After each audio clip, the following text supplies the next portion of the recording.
So, if you haven't started your podcast yet and you listen to me talking about selling from your podcast and how you should be using your podcast in your business to make sales, but you want to make sure that you start out on the right track so that you're able to start selling from day one in your podcast, then this episode is for you. So, in this episode, I am answering the question, Angie, how can I sell from my podcast from day one? So, stay tuned.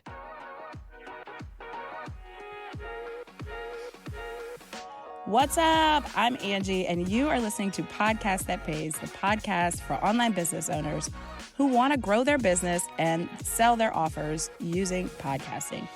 If you like no fluff, tell it like it is advice from a marketing-loving podcast agency owner, you are in the right place. So glad you're here.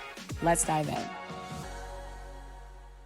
Okay, so welcome back to another episode of Ask Angie. And today's question comes from TikTok, which I love.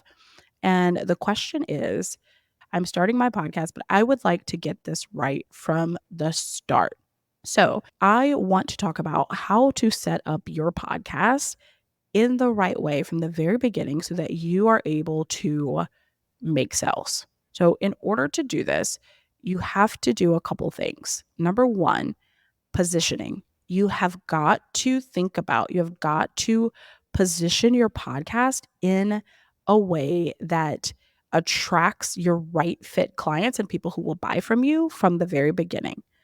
So, the way that you position yourself in your podcast in the beginning is one of the most important things. And that's why I started with that as number one. So, if you want to attract people to a specific offer, so if you are a business coach, but the thing you really want to sell people is an offer creation course where you teach people how to create bomb ass offers that are irresistible, then I would narrow down my podcast in the beginning, especially to a podcast that's all about offer creation and not just general business things, because then you're going to attract people to your podcast who are specifically looking to create offers or they have struggles with creating offers. And so they're looking for that solution.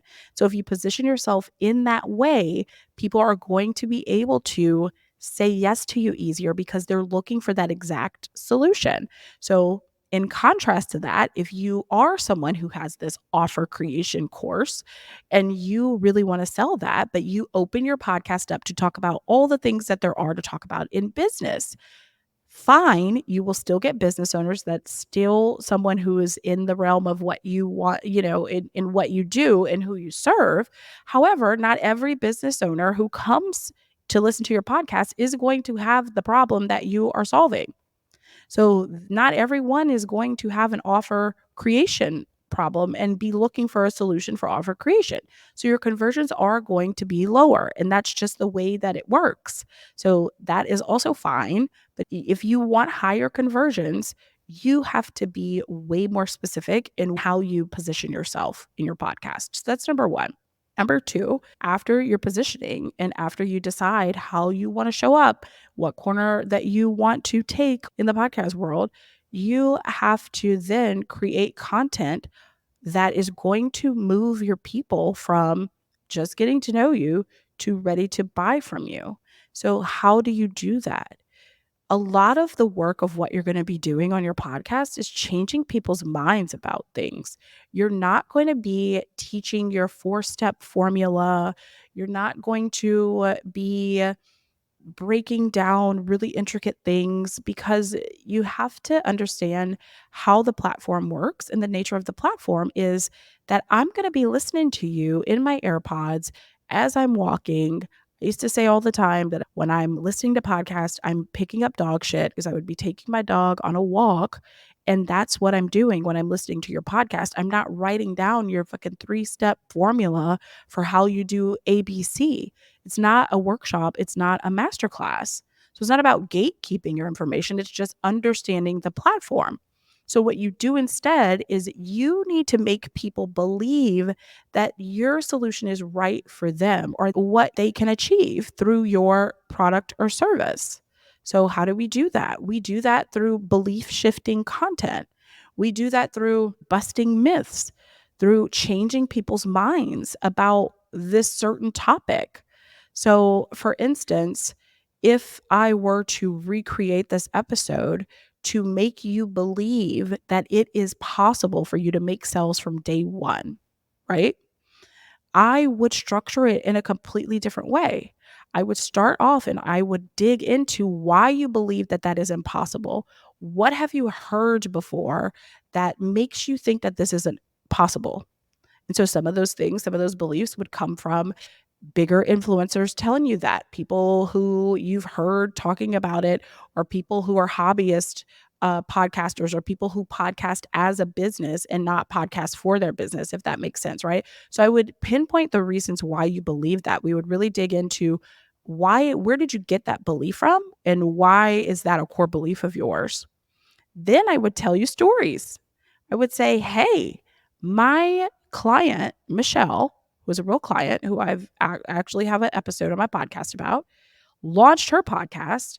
And in the first week or two of her podcast launch, and she made $25,000. So there is proof right there. And I'm telling you this story to prove to you and show you through the story that it's possible for you too. So, what I just did in that content was change your mind. I shifted your belief from thinking, well, shit, you can't make this. I can't, this is not possible. And now I positioned myself to be able to sell you this course on how to make money from your podcast from day one, because now you believe that it's for you, right? So, that's a big part of your content. Another big part of your content would be to talk about your methodology and how you do things and how that's different from other people, right? So that's another thing we want to talk about. You want to highlight your expertise. You want to say, let people know that you've got the answers, why they need your solution. So content is the other big piece, okay? And the third big piece of how to sell from day one is to actually set up a sales system. So you got to have something to sell, you got to have an offer. You have to be able to, you have to create a commercial in your podcast. You have to tell people what to do next very explicitly. Tell them where to go, what to do, make it one thing. There's an episode in on this podcast that tells you, that goes into much more detail about how to sell on your podcast. So you can go and listen to that if you want. I think it's like episode, I don't know, 11, 10 or 11. So you can go back and listen to that. And then you have to have a way to track and see what is actually happening, because marketing and sales is a lot about data. It's pretty much all about data. It's just about collecting numbers and seeing what's working and then being able to tweak it. So if you set that up from the beginning, that is how you're going to see success from day one.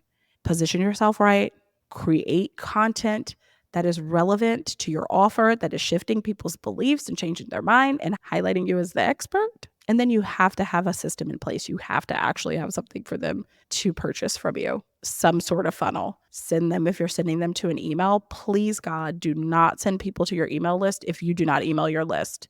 I literally will come through this microphone and slap you.